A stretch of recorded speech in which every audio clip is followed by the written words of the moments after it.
Alright, it's hot out here. But do want to get this put on today, so had the vacuum lines. Finally found some 90-degree fittings. I believe they're the 3/8 for the vacuum line, and that's not a point for this one, but just the window handle clips. But what I do want to do today is throw these on. So what I'm gonna do, since there's limited space under there, I think I'm about to take the intake off one last time. And I'll say one last time is because I'll take it off. I'll get this line put on, a 90-degree fitting. So it'll probably be an inch or two vacuum line coming off the fittings on the intake, 90-degree fitting, and then the rest of the line, our hose, into the brake booster. And then I'll clamp everything down. So I think the two were the one for the boost controller and the one for the blow off valve. I think they're just pushed on there now. I don't think there's any hose clamps on there, so I'll get those clamped down so those don't fall off eventually. But yeah, just I think what is it? 10 bolts. 2, 3, 4. Yeah, 5 on this side, 5 on the other side. Just got to find the right Allen wrench for those bolts. I'm not a fan of the Allen wrenches, but that's what it came with. That's what I'm using. So I'll get all those knocked out. I'll probably just put on time lapse. Just take those bolts out, lift the intake up, put all this stuff on, and then go from there. But I'll give everybody that's new to the channel, give you a quick rundown. It's a 4.8, pretty much stock bottom end. If you want to consider it a cam swap, stock bottom end. It's a Texas Speed Stage 2 cam, just a Jegs intake, Snake Eater Performance injectors. I believe 880s. Could be wrong, but I think it's 880s. All hot rod fuel hose lines, so fuel lines, transmission lines, all hot rod fuel hose. Racetronic fuel regulator, on 3 performance, turbo kit. So it's a gbody kit. But yeah, it's pretty much the basics of the motor setup. 85 Monte Carlo Grand National rear end. Disc brakes in the rear. American Racing draft wheels, 20 by 8.5 all the way around. C5 brakes up front. What else? Durali transmission cooler, 4L80E transmission. Yeah, Holley Terminator X, painless wiring harness throughout the whole car. All that's new. Tinker dash, Grant steering wheel. So UMI suspension all the way around. I think it's Stage 2 handling kit. So it's pretty much all used parts at the suspension and the wheels. I guess the intake and the turbo kit, but the motor, transmission I got used pretty much, like I said, stock bottom end. Just threw the transmission in there, so hopefully the transmission's good. I have to adjust the cable a little bit. Hopefully it doesn't. Hopefully the reverse isn't out, because it does have some trouble finding reverse, but it does find it. B&M shifter. So just a little quick rundown of the car. If you guys have any questions, comments, concerns, suggestions, just hit me up in the comments or hit me up on Instagram, and I go over the car a little bit more in depth. Or if you have any questions on your build, I have plenty of people hit me up, try to help them out, let you know what parts I'm using on the Amani, which parts I'm using on the Elko, and just try to help you out. If you're new on the Elko build, I'll go over that real quick too, seeing how the vacuum lines probably be a shorter video. I'll just give you guys a little brief update on the cars. Just cleaning out the Camino the other day. So that's why that trunk mat's in there. Let that air out. Need to seal up the spoiler again. But let me pop the hood on the Elko. I don't know, I keep walking back and forth. Elko's a little bit simpler build, but still a pretty nice build. This really stock 5.3. I got it off Marketplace about 4 years ago, and when I say it's stock, I just threw it in. Changed out the oil pans on both of them, so there are the 302-2 style oil pans. Other than that, found the Canon filter on a truck in the junkyard, grabbed that, relocated the battery to this side. But yeah, stock 5.3. This one has Champion radiator, I think 3-core with Intrepid fans. I know I get it a lot more often on the Monte. It's a Alloy Works 3-core radiator and fan combo. So it did come with the combo. Mine came damaged, so I did get a huge discount off of it. Out of pocket, it cost me about 80 bucks for the radiator and fan combo because I got most of my money back. But it is Alloy Works. Just inspect your packaging when it comes in and let them know if something's wrong. But back to the Elko 5.3 Champion radiator, Intrepid fans. This one I still need to rewire, but it is running off the Holley Terminator X, where the Monte is a Terminator X Max because of transmission control. This one is a T5 transmission out of a 91 Camaro. Grand Prix dash, just bucket seats I picked up off of Marketplace also, so eventually the interior will get swapped out. Stock rear end for now, so 7.5 open diff. I do have a 7.5 posi, I believe 308 gears that I need to put in there. And I picked up the diff cover from my buddy Adam Dory before he moved. So he announces for a lot of race week stuff, so Sick Week, Rocky Mountain Race Week, some Cletus McFarland events. So he also has a podcast, That's Cold Drink. I believe he comes on every Tuesday, about 7 o'clock Mountain Time. So if you're interested in anything race week or just podcast, talk about car stories, check that out. That's Cold Drink. But yeah, that's just a quick rundown on the 80 Elko. It's at US Mag Bandit wheels, steel drums in the rear. I have power stop brake kit up front. On both of them, have the Jeep steering shaft upgrade. I know there's a bunch of questions about headers. I use S10 headers. It took me 2 different sets to make one set that worked. You want one that pretty much goes all the way back. It's going to clear the frame and everything on this end. For the passenger side, for the driver's side, I found it best. A lot of the headers that come out on this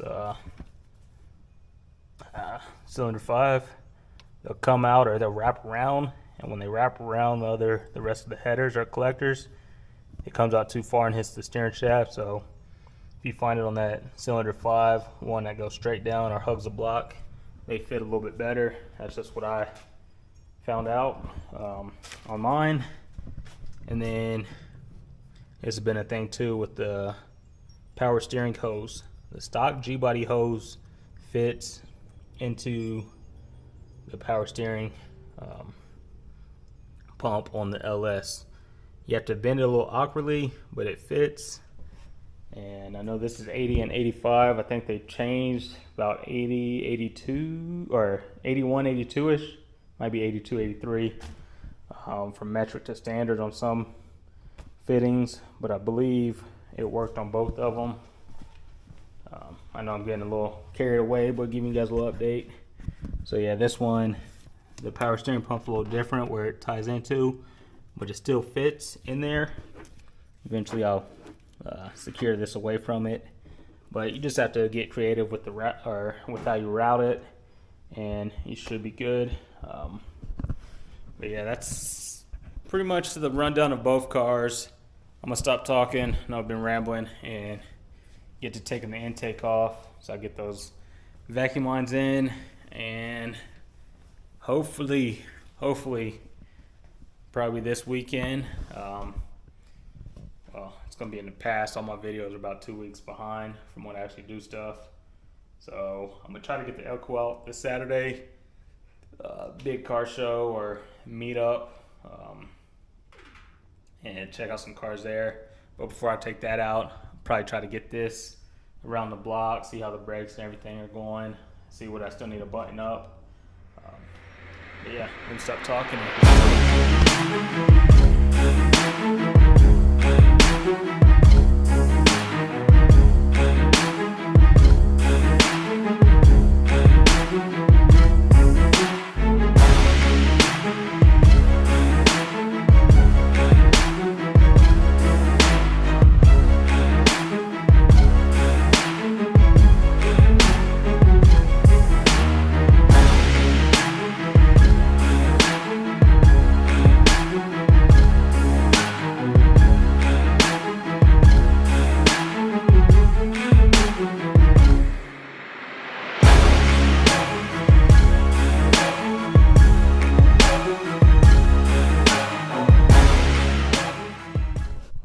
So this took a little bit longer, a lot longer than I thought. Excuse me. The intake came off nice. I always keep a little magnet just in case one of those bolts go down, or those small washers. You don't want to lose those, especially if you drop them in the motor. So I keep that with me. Take one out at a time. Set it over in a little magnet tray. Reason it took a little bit longer, I had to take a little bit more stuff off because on this side, they're individual rubber gaskets or seals that go in all the ports. So 2 of them came out on this side, so I had to lift it up a little bit farther, take the coil packs off to get a little bit more access to get those back on. So all that's back on. The brake line is on, so we're good there. I did add a couple hose clamps to the larger hose, the smaller ones. These really won't close far enough, so I have to get some smaller ones and attempt to do it again, but I really don't want to have to take the intake back off.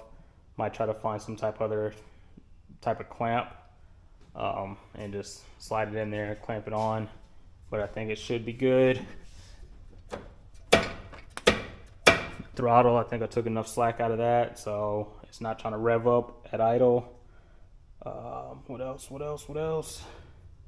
Yeah, but all that's buttoned back up. I did torque it down. You know, you make the first pass, I think 44 inch-pounds, and the second pass at 88. I did a little bit more because of this intake's not the stock one, so I don't think it had the torque specs on this one, but I just went a little bit more.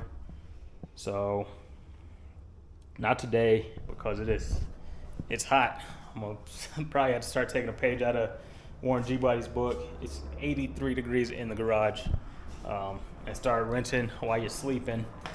Start doing some stuff later on in the day once the sun goes down, because I work out in the heat and it's hot working there, and coming and working in the hot garage. No, if I like the insulated, heated and cooled garage, make it a little bit better. But one day I had the garage set up how I really want to, have the lift in here, the epoxy floor, heated and cooled, and yeah, we'll get there eventually. But as far as today, I just want to get that brake hose on, or the vacuum hose on for the brakes. So I know there's usually a filter that goes in between, but I do have the check valve. The check valve's on there. The filter, if I need to add it eventually, I could split it right there, add a filter in between, but I think it should be okay for now. Yeah, I think there's 2 more things I really want to button up before. Like I said, I want to wire up the transmission control or the transmission cooler, and then tighten up the thermostat housing.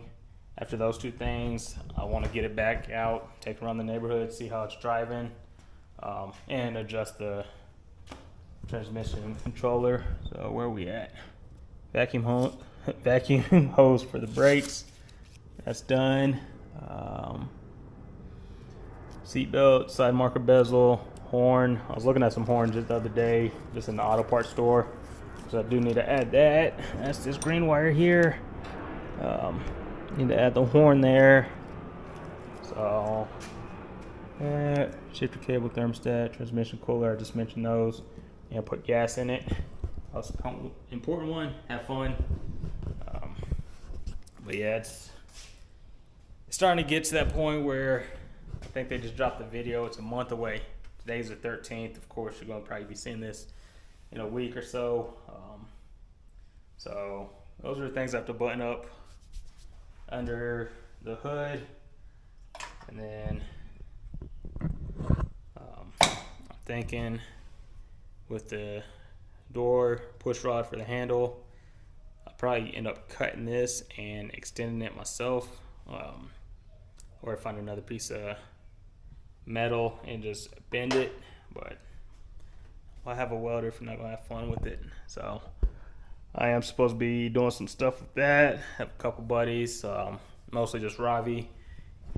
Do some exhaust work on the Impala and then the Elko eventually. Do need to get another bottle, but like I said, today is just coming out to do that. It's just those little things on the checklist for the next month. Well, really a little less than a month because it's about a day drive. So just trying to button up all the little stuff I can. I did notice this is bent, so that's pushed in a little bit. So don't mind it. It's going as a project car still. It's not finished yet. It's a project car, but it is going to make it out to Ohio. As somebody asked where it was, Medina, Ohio, July 13th is a classic G-Body garage meet. So if you're in the area, stop by. I have Mona Lisa out there. There's supposed to be, I think they said they have room for 500 plus G-Bodies outside and like 70 inside. So should be a pretty big turnout. As far as this goes, I'm gonna go inside, cool off. Well, get the bike inside, and then go inside, cool off, and call it a night.